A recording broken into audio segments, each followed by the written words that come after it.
आज आप जानते हैं कि हरियाणा के अंदर सबसे दयनीय स्थिति किसी की है तो युवाओं की है। सबसे ज़्यादा देश में बेरोजगारी,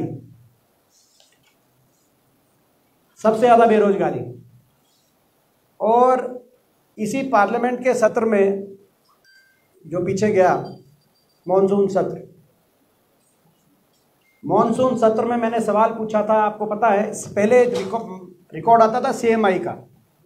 सीएमआई हर महीने का डेटा उपलब्ध कराती है और सीएमआई के डेटा के अनुसार हरियाणा देश में बेरोजगारी में नंबर 1 है। मगर मुख्यमंत्री जी उस डेटा को कंटेस्ट करते हैं। वो कहते हैं कि बाकी प्रदेशों में वो डेटा ठीक है, क्योंकि सीएमआई गुजरात यूपी में बेरोजगारी कम दिखाती थी, मगर हरियाणा कहते थे कि हरियाणा में गलत है। सीएमआई को डेटा को देखते हुए मुख्यमंत्री जी ने माना नहीं। फिर मैंने कहा कि मैं मोदी सरकार से पूछूंगा, भारत सरकार से पूछा गया कि भाई सबसे ज़्यादा अनएम्प्लॉयमेंट कहाँ है और पिछले 10 साल तक इसका क्या रिकॉर्ड रहा है। भारत सरकार का ये जवाब पार्लियामेंट के अंदर लिखित रूप से मोदी सरकार ने मुझे दिया। मैंने जब सवाल किया तो श्रम और रोजगार मंत्री रामेश्वर तेली जी, उन्होंने बड़े भारी मन से जवाब दिया कि सबसे ज़्यादा बेरोजगारी हरियाणा में है देश में।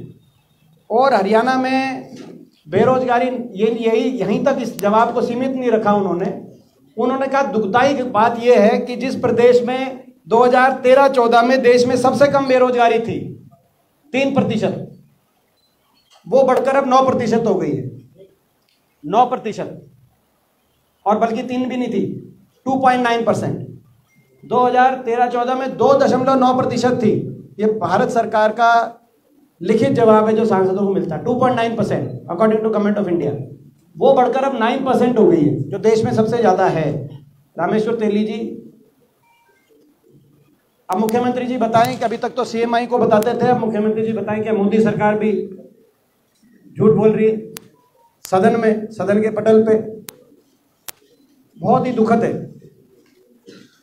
मैं इसीलिए ये दोबारा रख रहा हूँ क्योंकि जब सेशन में जब ये आया था प्रश्न, उस समय मैंने प्रेस रिलीज दी थी।